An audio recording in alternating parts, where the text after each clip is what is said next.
Entramos a otro departamento de los requisitos acerca de los oficiales de la iglesia. Cristo es la cabeza de la iglesia, el rey, el jefe supremo de ella, por lo cual es muy natural que él mismo dé las órdenes para que la iglesia funcione correcta y armoniosamente.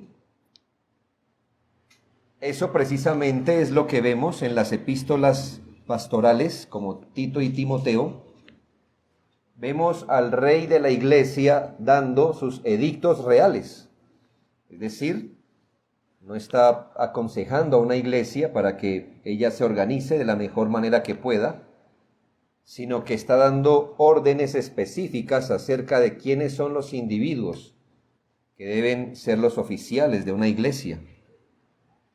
Y entre todo lo que incluye ser irreprensible y las virtudes morales en adelante, hay un departamento, llamémosle así, donde los requerimientos van hacia otro asunto, no desligado de los requerimientos morales o espirituales que hemos estado viendo todos estos tiempos, pero tiene que ver, hermanos, con ya la dotación de los dones específicos.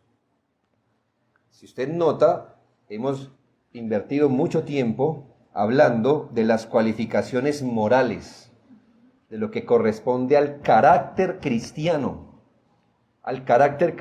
maduro. Ahora, aquí es donde hemos venido hablando, ¿verdad? Que lo que el Señor le pide al anciano o al diácono no es otra cosa que también lo que le pide a la iglesia, porque hemos visto irreprensible, marido de una sola mujer, sobrio, prudente, decoroso, y les he demostrado por la Biblia que eso Dios también lo pide a la iglesia. En el caso de los oficiales lo pide, obviamente, en un grado más alto y maduro. Pero aquí es donde ya el asunto va específicamente a los oficiales, porque tiene que ver con el don que Dios les da, ya no con el carácter, sino con un don específico. Y quiero que miremos bajo esta característica, o así le hemos llamado, requisitos de carácter ministerial. Es decir, aquella dotación que Dios le da a ciertos individuos para que ellos desarrollen un servicio específico dentro del pueblo de Dios. Y aquí sí no podemos decir, es como con la iglesia. No, esto sí es solo a individuos específicos. El anciano, principalmente, debe ser un individuo con aptitudes para enseñar,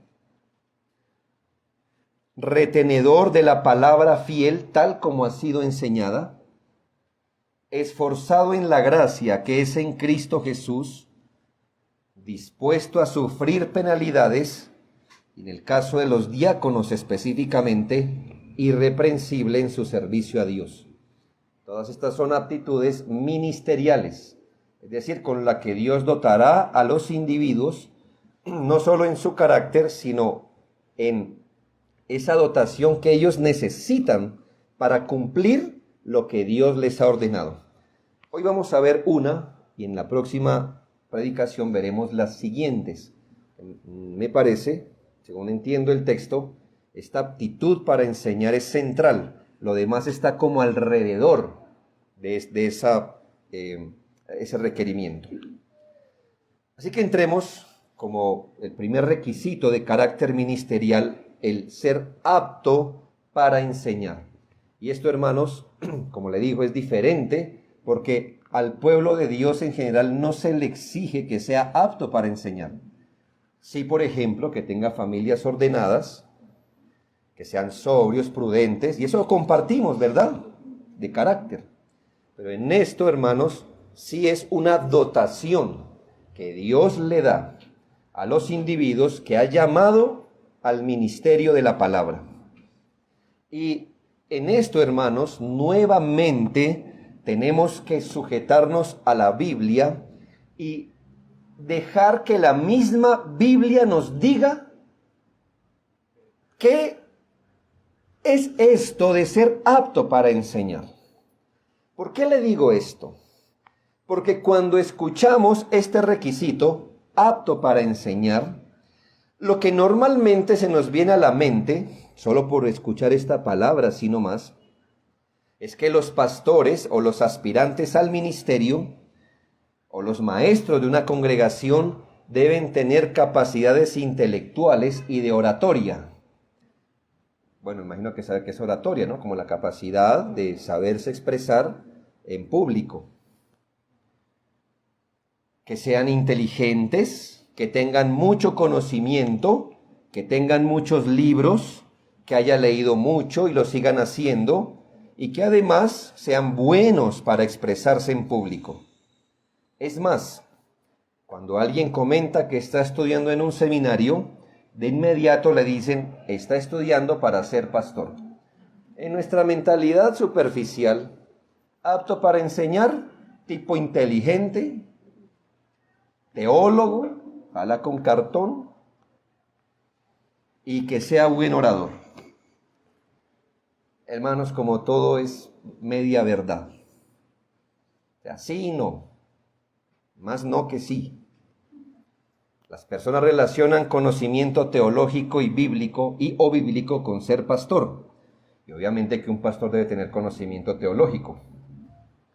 Pero note la imprecisión a la que quiero que prestemos atención, y es que por definir las cosas como las vemos, es que tenemos mucho que lamentar en las iglesias del Señor.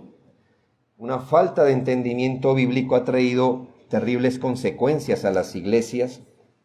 Es uno de estos requisitos donde muchos han puesto demasiado énfasis. Es más, hay muchas iglesias que tan solo al oír predicar a una persona ya dicen, ese es el pastor que necesitamos. Desechando en muchos casos todos los demás requisitos. Hemos sido testigos de cómo algunas iglesias se deslumbran por la manera como alguien enseña. Lo colocan de pastor y allí vienen los problemas. ¿Por qué? Porque no entendieron exactamente qué es el requisito de ser apto para enseñar como lo define la Biblia. Así que en primera medida, bajo este punto, quiero que miremos la ubicación de este requisito. La ubicación de este requisito. Aprendamos a interpretar las ordenanzas del Espíritu Santo por su palabra, no solo en las palabras, apto para enseñar, sino en estas palabras, en el contexto en el que se nos dan. Y aquí, hermanos, volvemos al mismo principio que hemos dicho siempre. Cuidado con el contexto.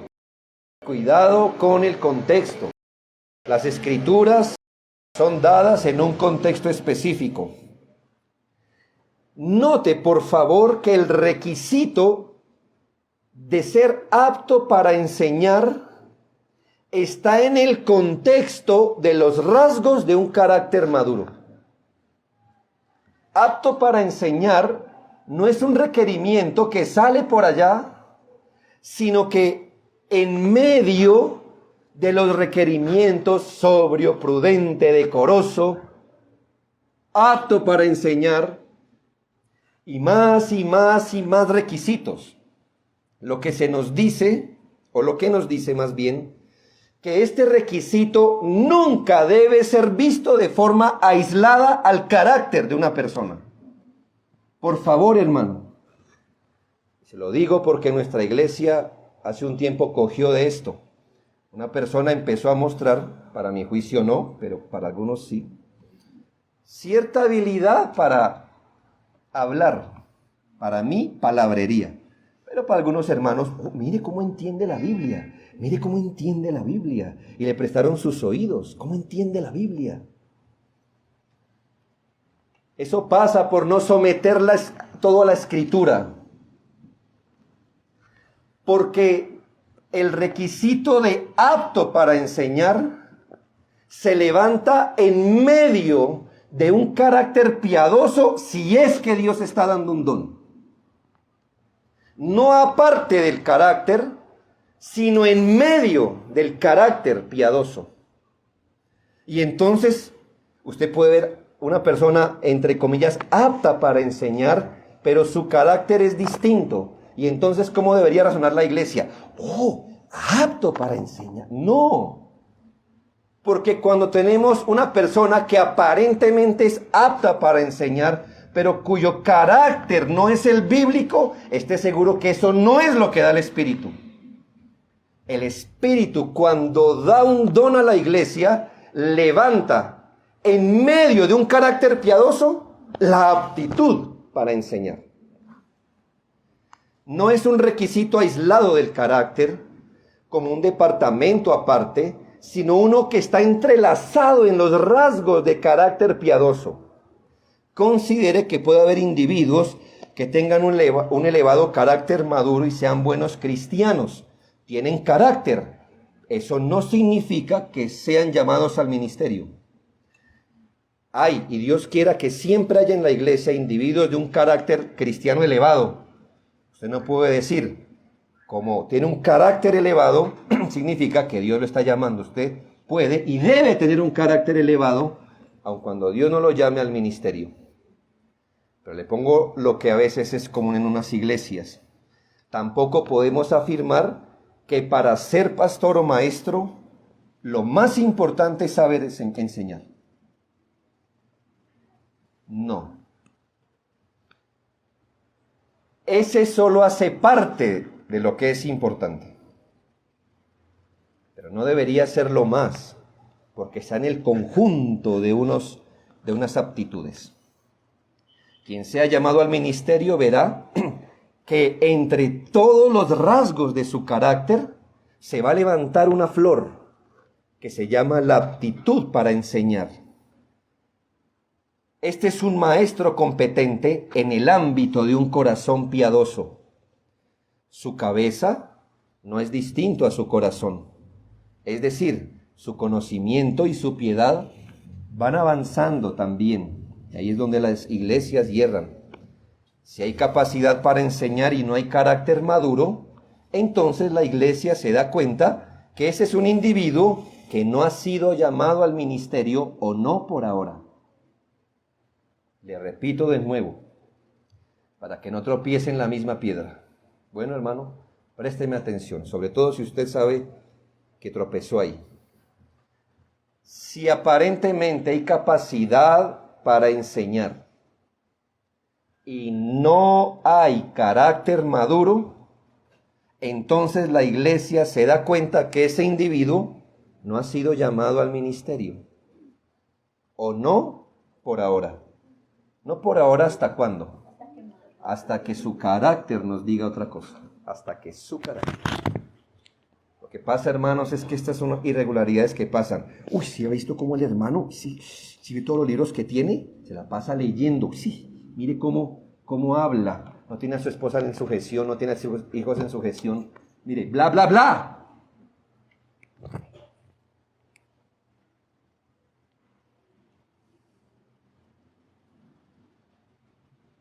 No trabaja. Trabaja 3 días entre semana. Bla, bla, bla, hermanos. Bla, bla, bla. No se deje deslumbrar. No me diga que aquí, hermano, cualquiera que tenga palabrería se lo puede llevar tan fácil. No, hermano.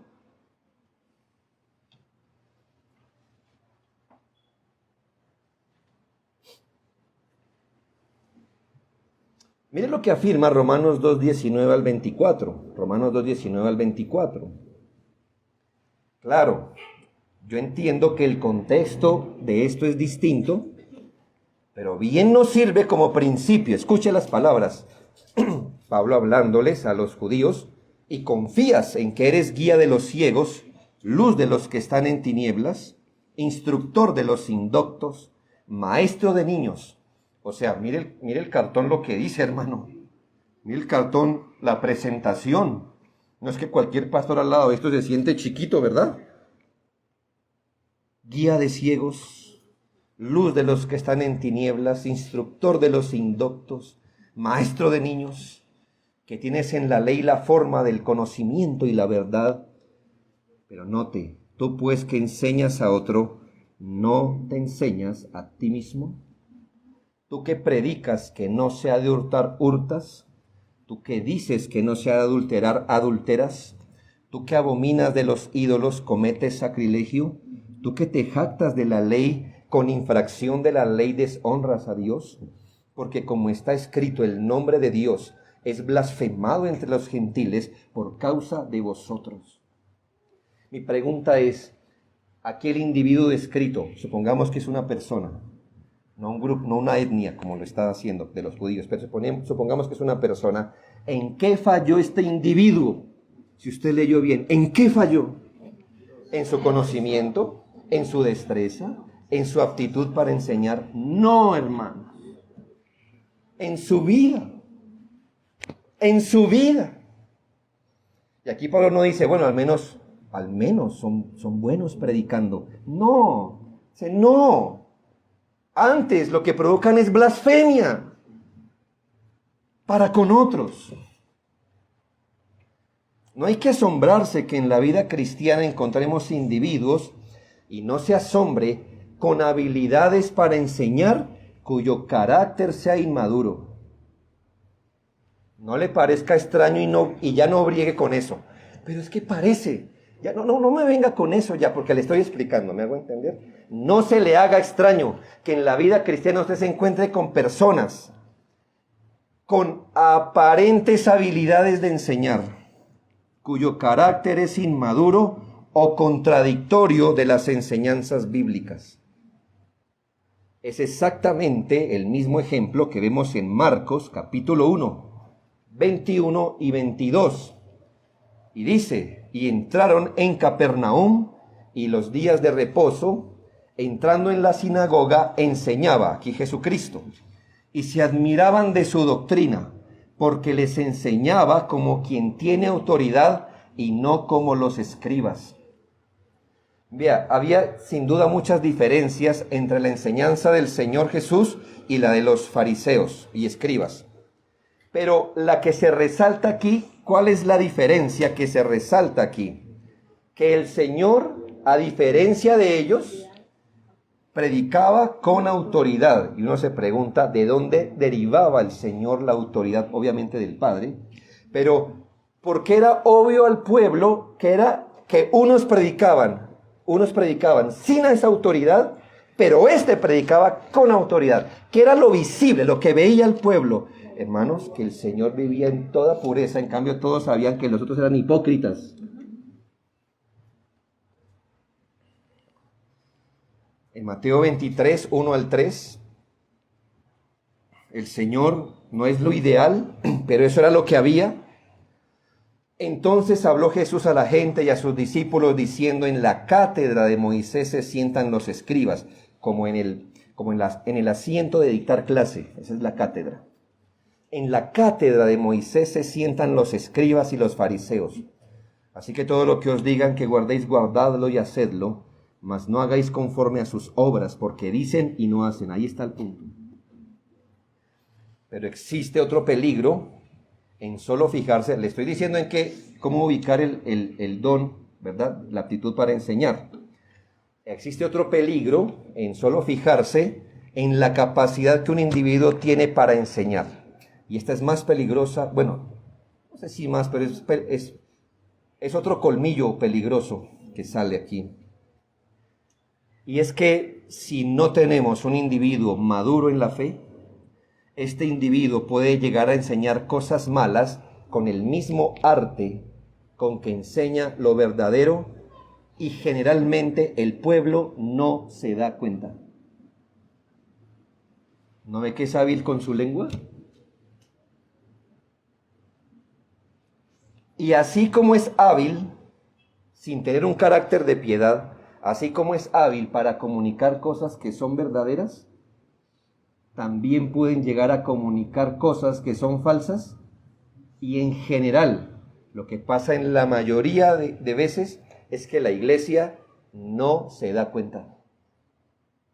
¿No ve que es hábil con la lengua? Puede ser que una persona se haya ganado la confianza de una iglesia porque al comienzo enseñó cosas verdaderas. Luego que se gana la confianza de las personas, resultará desviándose de la fe, y el peligro de un falso maestro es el peligro de un mal piloto. Pues no solo él se estrella, sino que hace estrellar a los demás. Lamentablemente, si no hay piedad, si no hay temor de Dios, irreprensibilidad, puede ser que las habilidades se usen para el mal. 2 Timoteo 2, 16 al 18.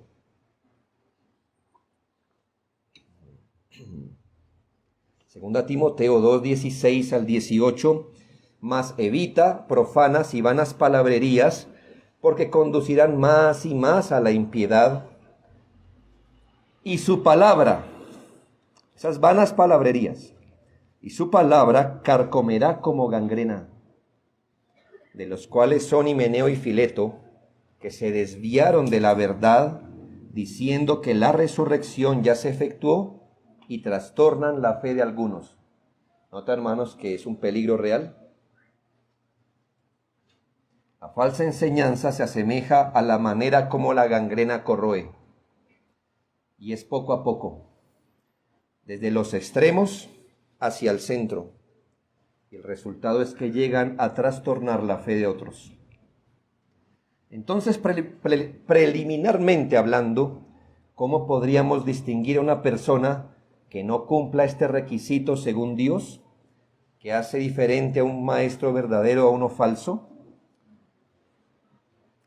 Pues que en 2 Timoteo 3, cuando después de describir el carácter de los falsos maestros, Pablo dice en el versículo 5 que tendrán apariencia de piedad, pero negarán la eficacia de ella. Estos hombres afectan piedad, es decir, estos hombres dan la impresión de piedad, pero ciertamente niegan su eficacia, es decir, niegan o contradicen o echan por tierra su eficacia. Parece que la piedad no es eficaz en ellos, que la piedad en ellos no funciona, pero la aparentan como si les funcionara. Ciertamente ellos también son reconocidos por las estrategias carnales que usan. Note los versículos 6 al 8 de 2 Timoteo 3, 6 al 8. Porque de estos son los que se meten en las casas y llevan cautivas a las mujercillas cargadas de pecados, arrastradas por diversas concupiscencias. Estas siempre están aprendiendo y nunca pueden llegar al conocimiento de la verdad. Y de la manera que Janes y Jambres resistieron a Moisés, así también estos resisten la verdad, hombres corruptos de entendimiento, réprobos en cuanto a la fe. Versículos 9 y 13 señala la recompensa de esos hombres, mas no irán más adelante, porque su insensatez será manifiesta a todos, como también lo fue la de Janes y Jambres. Mas los malos hombres y los engañadores 13 irán de mal en peor, engañando y siendo engañados. Hermanos, un hombre que no tiene el don que viene de Dios puede tener habilidad para enseñar, pero ¿qué lo delata? Que no es piadoso, aunque lo aparenta, y que además, hermanos, usa métodos, estrategias carnales para ganar para sí el oído de las personas. Eso es muy común hoy, ¿no le parece? Eso es muy común hoy. Usar estrategias carnales para atraer el oído de las personas. Antes de proseguir, deseo que reparemos en este punto para nuestra santificación. La iglesia debe madurar en no pesar las cosas según la vista. Cuando hablo de vista, hablo de todos nuestros sentidos, es decir, aprender a medir las cosas según la apariencia. Somos seres sensitivos y obviamente la mayoría de impresiones vendrán a través de nuestros sentidos, y lo primero que nos puede impresionar de un individuo nos entra por los ojos y por los oídos. Quizá escucharle sea interesante, sea persuasivo y hasta conmovedor. El oído se deleita, el ojo se satisface y podemos llegar a concluir que esta persona es apta para el ministerio. Lo sé. Quiero hacer claridad, hermano. Un hombre llamado por Dios también va a comunicar bien las verdades, va a ser persuasivo, va a tocar nuestro corazón. Estoy diciendo que eso no es suficiente. Los sentidos de familiaridad con esa persona, el amor que le podamos tener, el respeto que haya podido ganar, pueden llegar a nublar nuestra capacidad de discernirlo bíblicamente. Sin duda que si estas cosas se levantan en medio de un carácter piadoso, es una bendición. Pero si no, la iglesia tendrá su propio mal por no juzgar de acuerdo a la palabra. Ya ubicamos el requisito, mi resumen. El requisito de aptitud para enseñar, si viene de Dios, se levanta en medio de un carácter maduro en el Señor. Segundo, lo que significa este requisito. ¿Qué significa este requisito? En verdad, apto para enseñar, en el original es una sola palabra, y es la palabra didácticos, de donde traemos nuestra palabra didáctico. ¿Qué significa? Instructivo, diestro en enseñar, hábil para instruir. Sin embargo, hermanos, quiero que esta tarde reparemos que ser diestro o hábil para enseñar es solo el producto final, es decir, es lo que se ve. Porque para que una persona sea apta para enseñar, ha debido ser enseñada primero. Este es el orden bíblico. Usted aprende de otro los principios bíblicos, los asimila en su propia vida y luego los enseña. Debido a que las cosas de Dios no se aprenden por intuición, ni por suposición, ni por inteligencia humana, un individuo llamado por Dios, que hoy es apto para enseñar, ha debido de ser enseñado en las doctrinas bíblicas y de la piedad. Pero el proceso de aprender y luego enseñar tampoco es provechoso, pues todos necesitamos tiempo para asimilar la palabra. Por eso nos asombra el hecho que personas que jamás han estado bajo un pastorado bíblico resulten enseñando a otros, cuando ellos mismos fueron sus propios maestros, y que la gente salte de aprender por sí mismo a enseñar, hace parte del gran mal que hoy vemos en las iglesias. Gran parte del liderazgo de las iglesias no tuvo la oportunidad de ser un discípulo primero. No fueron nunca discípulos, pero hoy son ya maestros. No se les enseñó, no se les instruyó, y cuando se dieron cuenta ya estaban enseñando. Así que déjeme darle un orden cronológico, porque usted ve la aptitud para enseñar. Eso es el producto final, pero yo quiero retroceder en cronología para saber cuál es el orden que debe haber para que al final tengamos un hombre apto para enseñar. Y lo primero, como advertí, es que el individuo ha debido ser enseñado. Lucas 6:40. El discípulo no es superior a su maestro, mas todo el que fuere perfeccionado será como su maestro. Un predicador dijo: fíjese lo que dice el Señor. Un discípulo es como aquel que lo instruye, ni más ni menos. Esta es una verdad muy sobria para aquellos que dirigen a la iglesia, porque la iglesia será como aquellos que la dirigen. Si el líder es mediocre, así será la iglesia. Si el líder es malo, así es la iglesia. Si los líderes de una congregación son excelentes, la iglesia tiende a alinearse a esa característica. Obviamente hay excepciones, hermano, hasta en los 12 hubo excepciones. Esta enseñanza teológica que debe recibir una persona debe ser hecha en un ambiente de piedad. Estoy quedando sin voz. Ojalá alcance a llegar a puerto. No, ahí tengo agua. Esta enseñanza, esto de que el individuo debe ser enseñado, es ser enseñado en las verdades de la palabra, es decir, con sana doctrina, en un ambiente de piedad. No se le olvide esto, hermano. Segunda Timoteo 1:13 dice, mire el orden, por favor. Mire, ya que nosotros no hemos cometido ese error, podemos evitarlo, ¿verdad? Segunda Timoteo 1:13, retén la forma de las sanas palabras que de mí oíste. Y si ahí terminara el texto, ¿qué diríamos? Pues Pablo le está diciendo, Timoteo, retenga las palabras que le he enseñado. Punto. No. Dice, que de mí oíste, mire el contexto, en la fe y el amor que es en Cristo Jesús. Este es el orden bíblico, hermanos.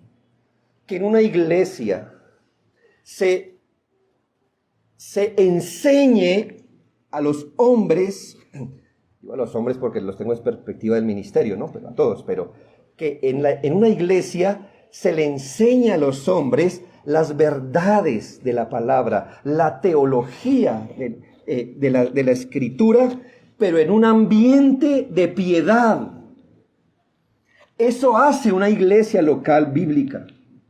Está dando enseñanza doctrinal, está dando enseñanza de las verdades que después ese hombre también va a enseñar, pero no se las está dando fuera del contexto donde se desarrolla la verdadera piedad, que es la iglesia local. Por eso Pablo le dice, retén la forma de las sanas palabras que de mí oíste en la fe y en el amor que es en Cristo Jesús. Es decir, Timoteo, tú aprendiste estas palabras no de una forma fría e intelectual.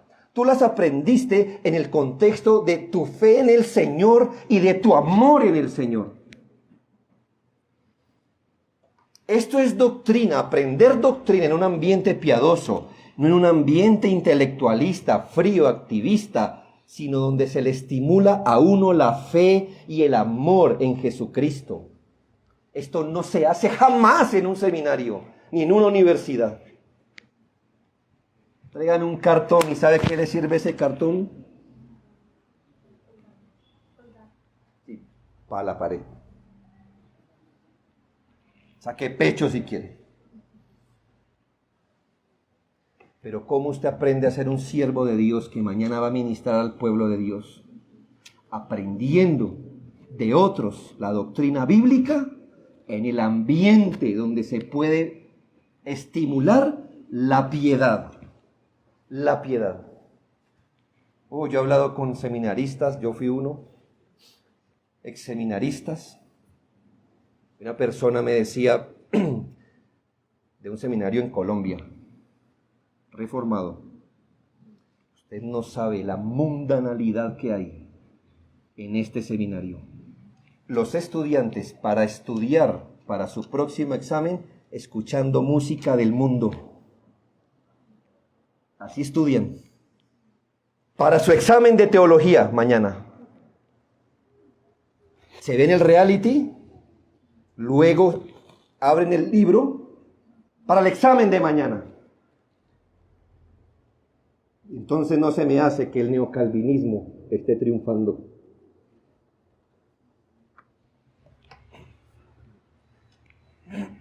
Me hago entender, no estoy diciendo que ver el reality o cosas, me hago entender, pero note el ambiente, pues, del seminario. Él mismo decía, yo mismo vi, yo mismo estuve allí, y no es un crédito para mí. Termina la clase y las conversaciones son mundanas, de otro asunto. Suena la campana, modo seminario. Aprender teología. Suena la campana, hablamos de lo que nos gusta. Así no fue Pablo y Timoteo. retén lo que te enseñé y recuerda que lo aprendiste en el contexto de tu fe en Jesucristo y del amor a Jesús. En 2 Timoteo 3:10, pero tú has aprendido mi doctrina, conducta, propósito, fe, longanimidad, amor y paciencia. No simplemente dice, pero tú has seguido mi doctrina. Eso es lo que te hace un buen ministro. No, mi doctrina, conducta, propósito, fe, longanimidad, amor, paciencia. Hermano, esto es lo que se aprende en una iglesia local o en el contexto de una iglesia local. ¿Nota cómo empieza todo? Maestros piadosos enseñando doctrina en el contexto de una vida de piedad a discípulos que luego harán lo mismo. Finalmente, 2 Timoteo 3:14 y 15,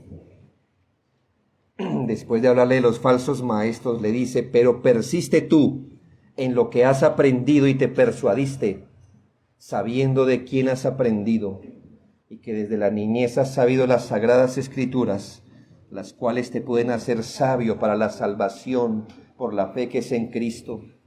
Y lo que le dice el apóstol es, tú debes persistir en la sana doctrina o en el contexto de observar tu propia vida para tu propia salvación. Tú sigues siendo una persona necesitada de salvación, de la obra del Señor. Así que tienes que persistir como un maestro en el contexto de alguien que todavía cree que necesita de Cristo, de la abundancia de su gracia. Así se levanta una generación de predicadores, hermanos. No en un seminario, frío e impersonal. No en una universidad donde usted estudia materias, donde usted tiene que hacer lo que tenga que hacer para mantener su corazón caliente en el Señor. Pero es que Dios puso un contexto donde los corazones son calientes, la iglesia local. Es que no desprecie esto como si fuera, no pude ir a un seminario, me tocó ser preparado en mi iglesia local. Uy, dele gracias a Dios. Porque aquí, aunque usted no se dé cuenta, aquí hay un ambiente de piedad, donde usted está viendo cómo el creyente persevera en el Señor, a pesar de tantas cosas. Usted está siendo formado por lo que escucha y por lo que ve. Ese mismo hecho de usted estar viendo hermanos que sufren aquí o en sus casas o lo que sea, y usted los ve levantarse y venir con buena actitud, con piedad.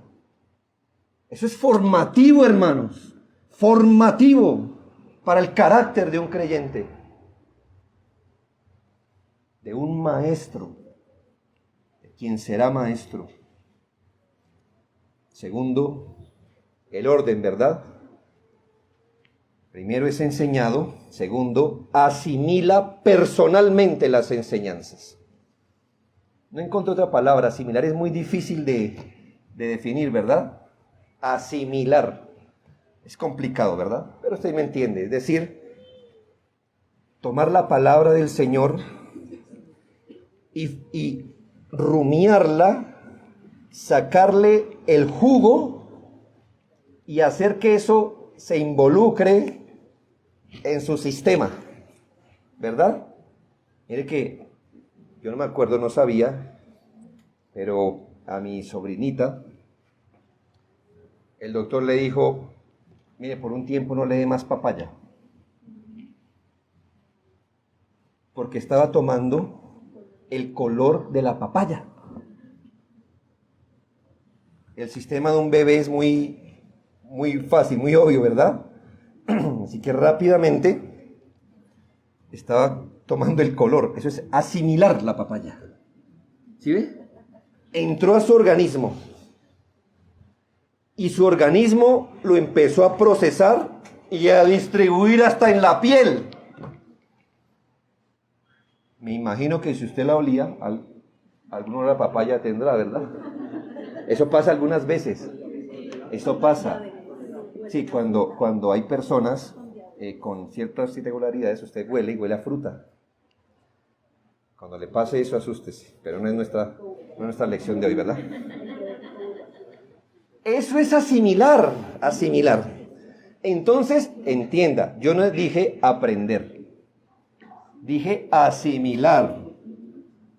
Para ir más allá, es decir, que usted toma la palabra, la hace suya, se apersona de ella toma como vida y usted realmente, no en apariencia, sino realmente empieza a ver las cosas con el tinte bíblico. De verdad. No está afectando algo, sino de verdad. Esdras 7:10, porque Esdras había preparado su corazón para inquirir la ley de Jehová y para cumplirla. Aquí, Esdras primero inquirió la ley de Jehová y después la cumplió. Es muy interesante ver la coherencia de la palabra. Mire, usted no puede asimilar lo que no conoce, entonces por obligación le toca inquirir en la palabra del Señor. Por obligación le toca estudiar. Por implicación el hombre que va a ser apto para enseñar le tocará estudiar, poner mejor atención en los sermones, no quedarse con el sermón, irse y seguir averiguando y indagando, orar, todas esas cosas. Pero ahí no queda, sino que para cumplirla. Es decir, no solo hace los esfuerzos para entender, sino que se da a la tarea de hacer más sólido y profundo el conocimiento de tal forma que se le impregne hasta en las retinas. Eso indica que en el caso de un individuo llamado por Dios, tengo que decirlo, hermanos, no se sienta mal, porque estoy hablando del individuo que Dios empieza a levantar distinto. Mientras usted está en su justo descanso, este individuo leerá. Mientras usted lee la Escritura todos los días, perfecto, él va a escudriñar. Él va a estar repasando, leyendo, sacando resúmenes, averiguando el atlas, todas estas cosas, hermano. Porque Dios le está dando un sentir mayor de decir, vamos al fondo. Vamos al fondo. Pero ahí queda, no, hermanos, sino que fruto de esto este individuo empezará a ver las cosas de una forma particularmente bíblica. Su deseo es obedecer al Señor y esto es asimilar la palabra. Qué bonito, ¿no cree, hermanos? Que todos podamos asimilar la Escritura. Tercero, Dios lo va inclinando. Dije una cronología, ¿verdad? Creemos que en el ambiente de una sana enseñanza doctrinal y de piedad, Dios empieza a levantar hombres con inclinaciones para servir como maestros y ancianos. Te recuerdo que cuando hablamos de un maestro pastor en el ambiente eclesiástico, no hablamos de lo que usted estudia para hacer eso. El Señor empieza a inquietar a ciertos individuos y los empieza a inclinar a cierto lado. Es algo que viene de parte de Dios, pues Dios es el que despierta el corazón.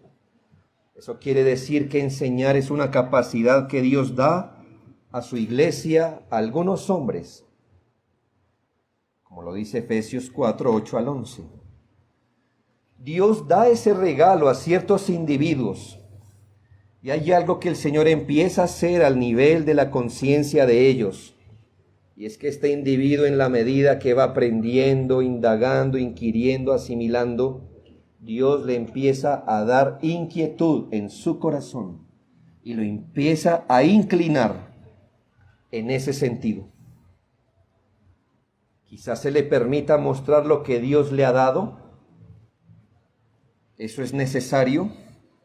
Porque usted, ¿cómo hace para saber si un individuo tiene la aptitud para enseñar si no enseña? Es lo que yo digo, hermanos, que las iglesias corremos un riesgo, es una explosión limitada. ¿Se ha visto cuando demuelen un edificio?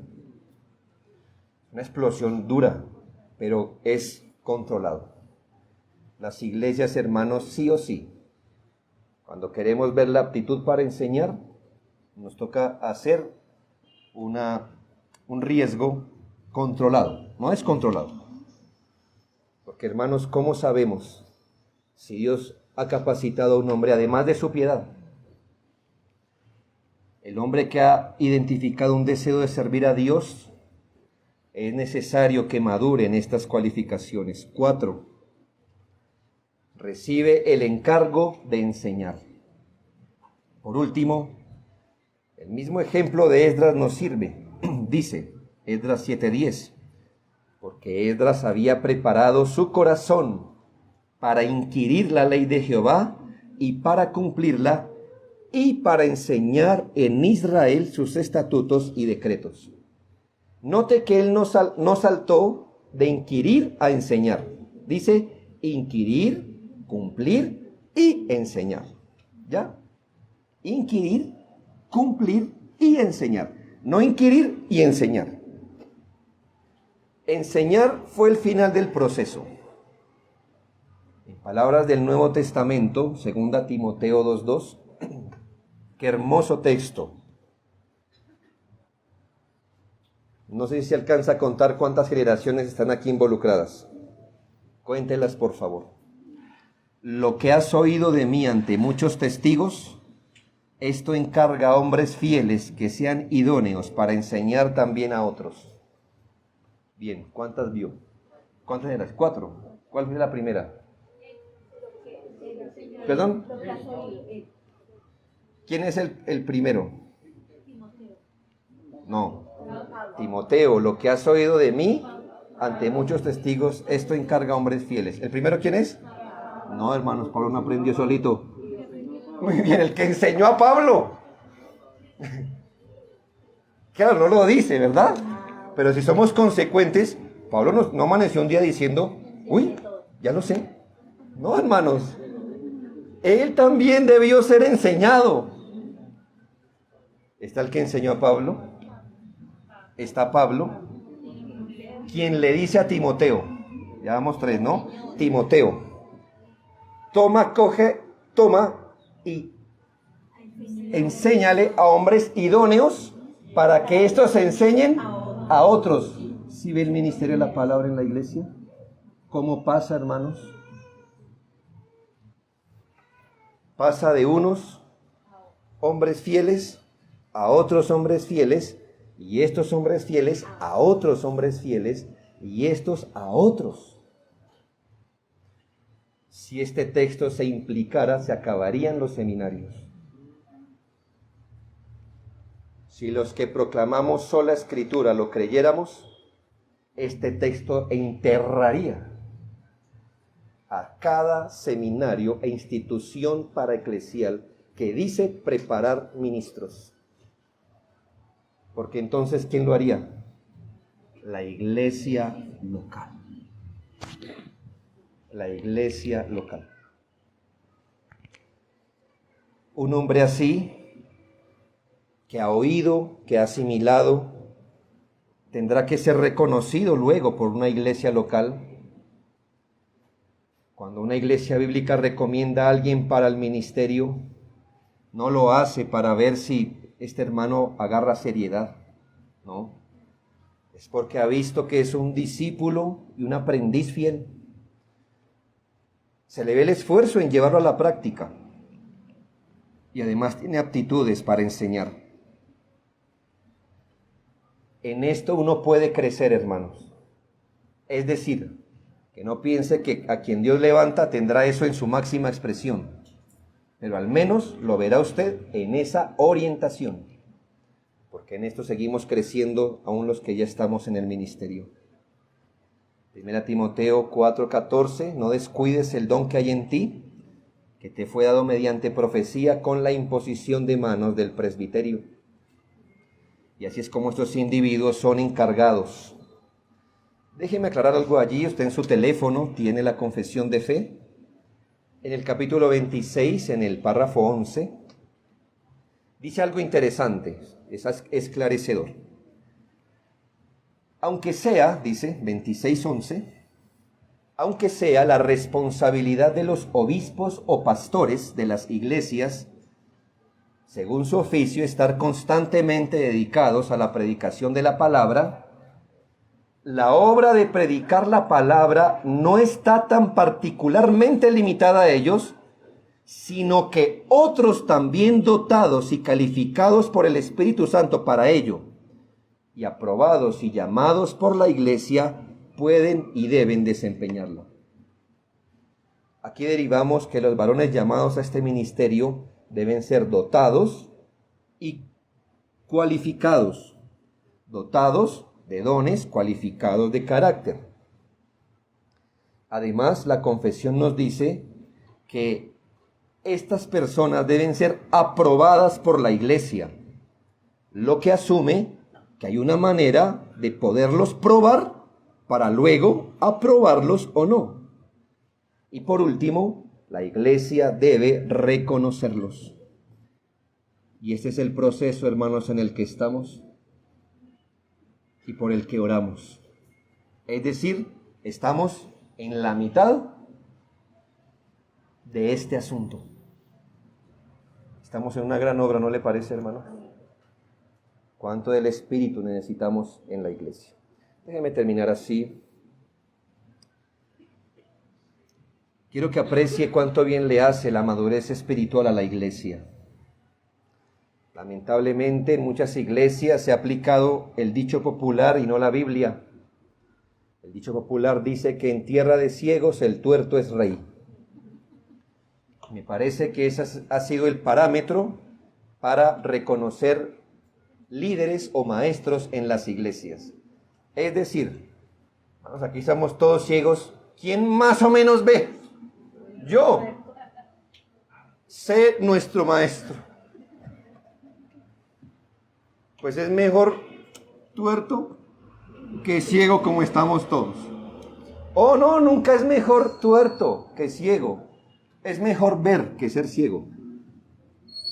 Nunca es mejor ser tuerto que ser ciego. Es mejor ver que ser ciego. Eso en palabras prácticas significa que en una iglesia todos se miran, todos inmaduros, todos carnales. ¿Quién más o menos está por encima de nosotros? Inmaduro y carnal. Sea nuestro maestro, bueno, para su propio mal. Porque el Señor no dijo, el mejor entre ustedes sea vuestro maestro, sino el obispo debe ser. Y punto. Y si no hay, entonces vaya donde hay.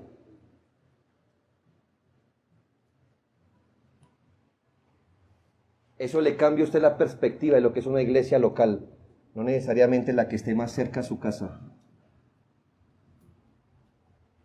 sino la que esté conformada de acuerdo a la Escritura. Imagine un adolescente caprichoso cuidando niños rebeldes.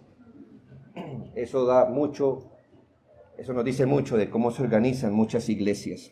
Claro, el adolescente está por encima. Pero qué bien se puede sacar de eso. Pero contempla el beneficio de una iglesia que crece en madurez. Hermano, cuando los ancianos, pero cuando los hermanos crecen en carácter santo, hermanos, se está creando el ambiente preciso para que el Señor se glorifique en la iglesia, dando dones y bendiciendo estos dones. Puede ser, hermano, que usted jamás pise un púlpito, pero si usted es maduro, estará ayudando a formar en su carácter a otros. Es un beneficio la madurez en la iglesia, hermanos espirituales, hermanos santos que están creciendo.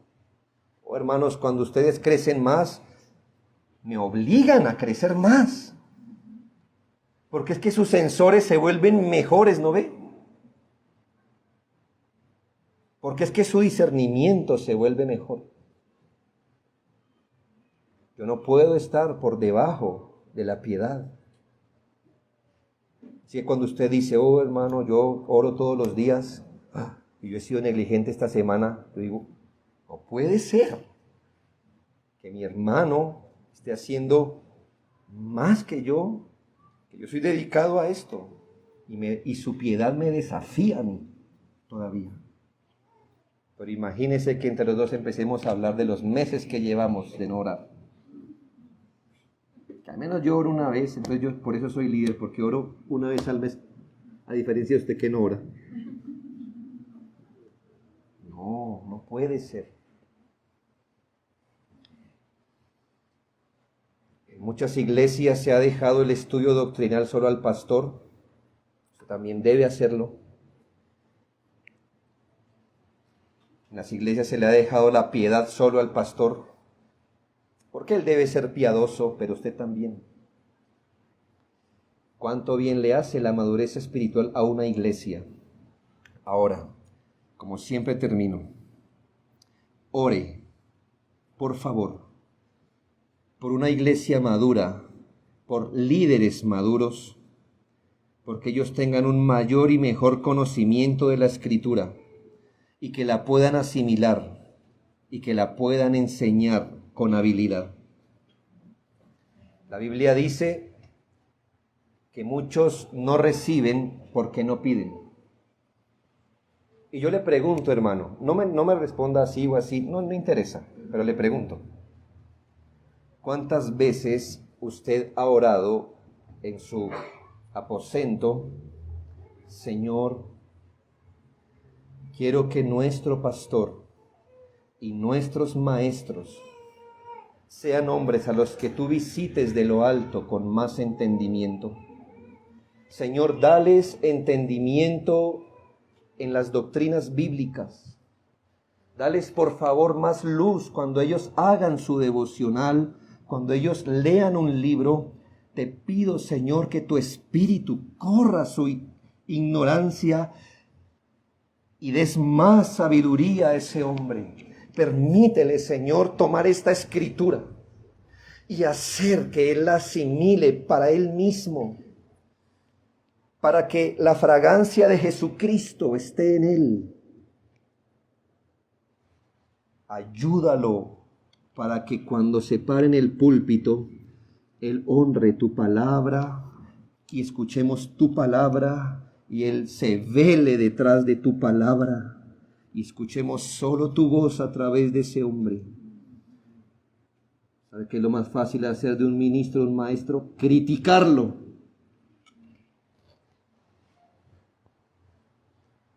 No reciben porque no piden. Pidan esto. Pidan esto. Y espere que el Señor obre. Y cuando obre, no salga corriendo. Porque cuando Dios levanta un predicador, va a apuntarle a sus pecados. Y es mejor que no se asuste con la respuesta que Dios da. Dice, pastor está, mire, punzando con la escritura. Pues, ¿qué pidió? ¿Un conferencista? Ellos no punzan. ¿Qué pidió? ¿Maestrico de seminario? Ellos no punzan. Pastor va a ir detrás de su conciencia. Dele gracias a Dios que usted se ha punzado en su conciencia y no adormecido, contristando el Espíritu de Dios. Por esta razón, ore, hermanos, para que el Señor madure en este contexto a quienes va a usar, que el Señor levante una generación de hombres poderosos. Hace poco recibíamos una exposición de algunos niños en una actividad que hicimos, de un prerreformador llamado John Wycliffe. famoso porque él levantó una generación de predicadores llamados los lorardos, que le hicieron el camino plano un poco para que Lutero luego apareciera en la historia. Hermanos, ore por hombres capaces, ore por hombres que sean fieles a la palabra, maduros espiritualmente. Ore, hermanos, para que Dios los haga buenos oradores también.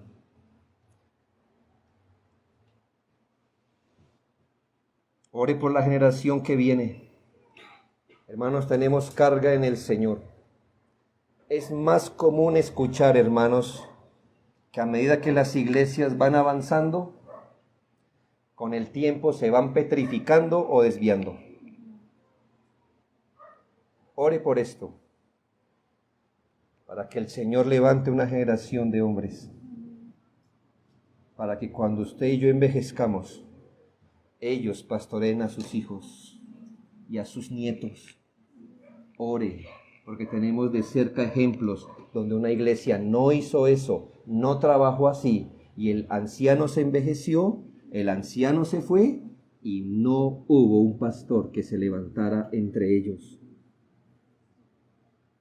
Es que ni los equipos de fútbol hacen eso, hermanos.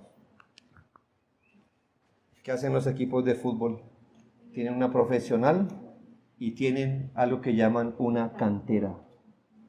Ahí tienen muchachitos, hermano, de los 5 años, ahí usted no los ve.